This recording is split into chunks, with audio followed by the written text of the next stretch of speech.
इधन्नमम ॐ भूर्भुवस्वः प्रजापतेन त्वधीतान्यन्यो विश्वा जातानि परिता बभूव यत्कामस्तेजोमस्तन्नो अस्तु वयं स्याम पतयोरयीनां स्वाहा इदं प्रजापतय इधन्नमम ॐ त्वन्नो अग्ने वरुणस्य विद्वान् देवस्य घेडो वयासि शिष्टाः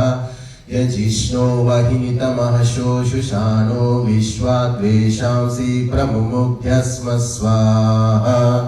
इदमग्निवरुणाभ्याम् इधन्नमम ॐ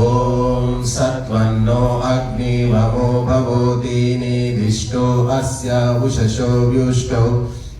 अवयक्ष्मनो वरुणं ररानो व्रीहिपुडीकं सुहवो नयेधि स्वाहा इदमग्निवरुणाभ्याम् इदन्नमम ॐ